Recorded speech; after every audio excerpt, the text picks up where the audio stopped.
아파트는 주식과 달라서 오늘 사서 내일 팔 수 없다는 거 잘 알고 계시죠? 그런데도 주식 사고 팔듯이 또 코인 사고 팔듯이 살 때는 쉽게 사서 팔지 못하고 버티다가 망가지는 경우가 2030 세대에서 많이 나타나고 있습니다. 주택 거래에 찬바람이 불면서 2030 주택 소유율도 뚝 떨어졌습니다. 지난해 22년에 금리가 본격적으로 오르면서 주택 가격이 하락하니까 2030 젊은 층에서 주택 처분을 정말 많이 했습니다. 샀다가 무서우니까 다시 팔았습니다. 그래서 2030 가구주의 주택 소유율도 뚝 떨어졌습니다. 한마디로 정리를 하면 영끌들이 포기한 것이다 라고 봐야 되겠죠. 그런데 문제는 23년 들어서면서 대출금리가 상승이 약간 주춤하는 사이에 그때 다시 2030 세대가 빚내서 집을 사는 현상이 또 나타났습니다. 2030들이 집을 사면서 집값 반등도 살짝 있었는데요. 그런데요, 이 영끌들이 집을 사는 게 결국 다시 집값을 더 하락하는데 그것도 가속화시킬 것이다. 그런 트리거가 될 것이다 라는 전망이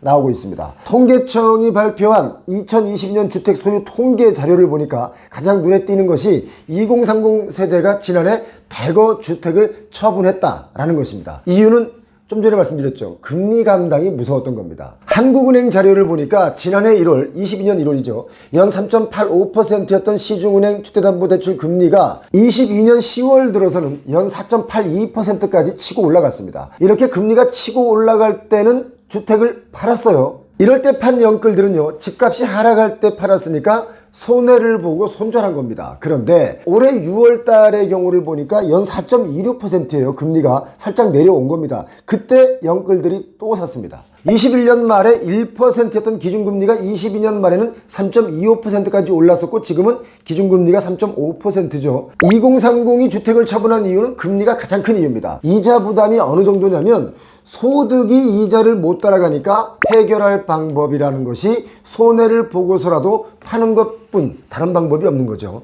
사실 영끌한 분들은 피해자일 수 있습니다. 어떤 피해자냐? 정보를 제대로 취득하지 못하는 그 오정보에 속은 피해자일 수 있다. 이런 겁니다. 뛰는 집값에 평생 집을 못 살 것 같다는 뉴스가 연일 터져 나오고 지금이 가장 싸다. 그 바람 잡는 사람들이 나오다 보니까 오죽하면 이것저것 다 끌어다가 영끌을 했겠습니까? 그리고 또 손절을 했겠습니까? 제가 21년 당시 아파트든 건물이든 최고점이기 때문에 지금은 사지 말고 한 템포 쉬셔야 한다라고 여러 번 그 데이터를 보여드리면서 설명을 드렸는데 앞으로 더 오르는데 무슨 얘기냐 라면서 제 말에 신빙성을 폄하했던 분들이 아주 많았습니다. 그때 당시는. 요즘은 그렇지 않지만 그래도 가끔 댓글을 보면 왜 계속 하락한다고 하느냐라는 글이 보입니다. 아니 하락을 하고 있으니까 제가 하락한다고 말씀을 드리는 겁니다. 상승하는 데이터가 나오면 상승한다고 말씀드리겠죠. 제가 올해 초에는 반등한다 라고 말씀을 드렸습니다. 물론 단서를 달았죠. 데드캣 바운스일 가능성이 매우 높다라는 전제를 깔았는데요. 자, 통계청 자료를 보면 2021년 9.9%까지 늘어났던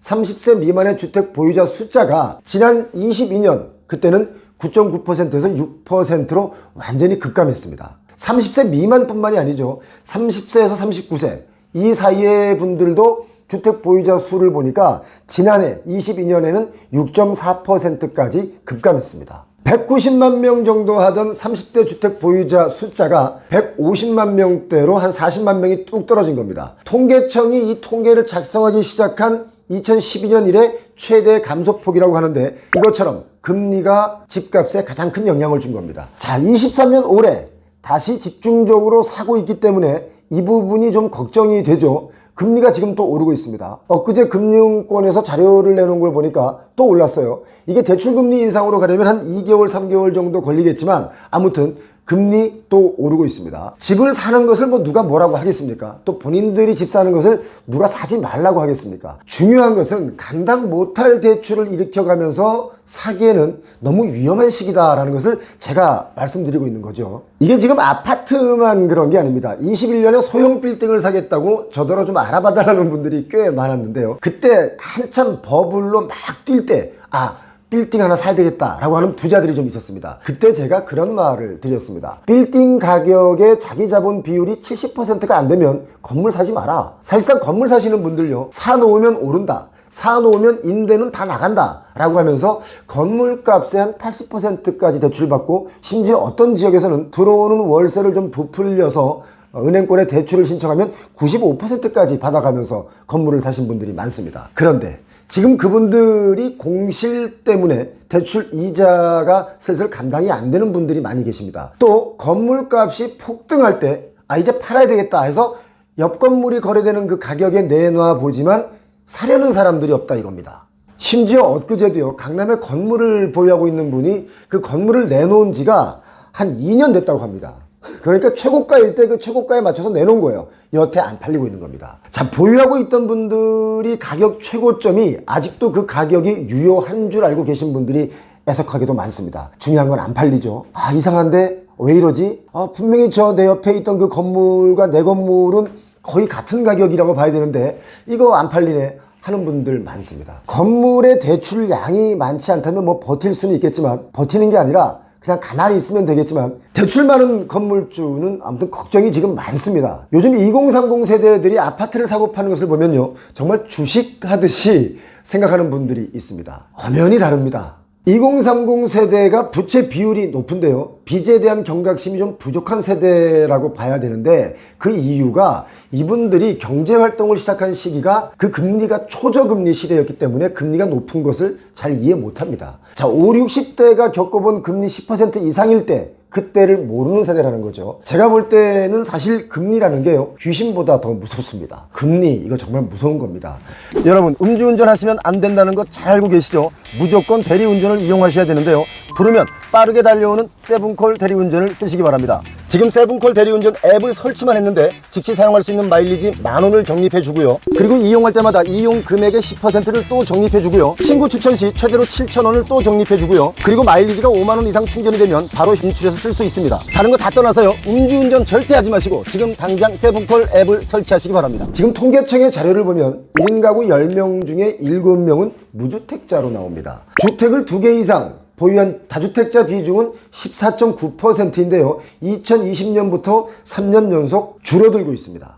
이번에 발표된 통계청의 자료를 보면 좀 알 수 있는 특징 중에 하나가 또 한 가지 있는데요, 여성분들이 주택 보유 비중이 꾸준히 증가하고 있다는 것을 알 수 있습니다. 주택 소유자 중에 여성의 비중이 2012년에는요 41.4%였습니다. 그런데 해마다 조금씩 상승해서 2022년 작년에는 45.9%를 기록했습니다. 그야말로 여성분들이 이 부동산에 더 눈이 밝은 것 같습니다. 주택 자산가액 기준으로 보면 상위 10% 부자라고 하는 사람들이 가진 주택의 공시 가격이 여러분 얼마인지 아십니까? 요즘 뭐 아파트 가격이 뭐 수십억 하는 아파트들이 많이 있는데 평균 12억 1,600만 원이었습니다. 이들은 평균 2개 이상의 집을 보유했고요. 통계상입니다. 또 반면 하위 10%의 평균 주택 가격, 이걸 제가 보고 정말 깜짝 놀랐습니다. 하위 10%의 주택가격의 평균가는 얼마일까요? 평균가가, 여러분 놀라지 마십시오, 3천만 원입니다. 격차가 너무 심하지 않습니까? 이번 통계청 조사에 또 한 가지 놀라운 것은 외지인 소유 비중이 가장 높은 지역, 그러니까 집을 사놓고 그 지역에 살지 않는 분들이 외지인이라고 그러죠. 어디가 가장 높을까요? 세종시였습니다. 세종은 외지인 소유 비중이 30.2%가 넘습니다. 전국 시도 중에서 압도적으로 높다고 하는데요, 공무원분들이 예전에 특공을 받아놓고 세종시에는 안 사는 거죠. 그렇게밖에 해석이 안 됩니다. 그리고 다른 지역에 살면서 서울에 집을 보유한 사람의 퍼센테이지가 13.6%로 나타났습니다. 저는 사실 생각보다 좀 적다는 생각이 들었는데요, 서울 용산구, 서울 중구, 또 부산 중구, 인천 중구, 서울 강남구, 이 지역에는 살지 않지만 주택 소유한 비중이 높은 것으로 나타났습니다. 그러니까 집값이 좀 오른다 하는 지역에서는 외지인들이 와서 집을 막 산 겁니다. 또 한 가지 특이한 자료를 제가 여러분께 알려드리면, 용산구의 개인이 소유한 주택 중에 절반가량이 주인이 다른 지역에 거주하고 있다 이겁니다. 용산의 집값이 뛴다고 하니까 그냥 사놓은 거죠. 그런데 살기에는 좀 불편하다라는 뜻으로 봐야 되는 거 아니겠습니까? 지금 11월 중순 현재 주택 거래량이 예년 평균의 반토막 수준입니다. 매물은 2016년 이후에 최대치 8만 개 매물이 나와 있는데 그중에 한 3천 개 정도가 소화되고 있습니다. 이러니까 집을 내놔도 보러 오는 사람이 없는 겁니다. 이 8만 개도 결국 공급이거든요. 영끌로 살 때는 어떻게든 샀지만 또 팔 때는 이렇게 내 맘대로 안 팔린다는 게 문제입니다. 자, 저에게 이런 질문 하시는 분들 많이 계십니다. 그럼 언제 집을 사냐? 다시 집값이 오르려면 미친 듯이 오른 집값이 이 평정심을 갖고 좀 안정화가 되고 나면 다시 오를 수도 있다고 보는데요. 금리 감당에 자신이 있거나 금리가 내리면 그때 매수를 고려해 보시기 바랍니다. 표영호TV가 오늘 자료를 여러분께 보여드리는 이유는 지금 거래량도 많이 줄었고 또 영끌들이 고점에 사서 약간 내려올 때 금리가 무서워서 많이 팔았다. 그런데 최근에 금리가 살짝 대출금리가 내려가니까 영끌들이 다시 또 집을 사기 시작했다. 그런데 중요한 건 지금 다시 금리가 오르고 있다. 이 말씀을 제가 여러분께 드렸습니다. 표영호TV를 시청하시는 분들은 부동산으로 눈물을 흘리기보다 부동산으로 웃는 분들이 많았으면 좋겠습니다. 표영호TV였습니다. 고맙습니다.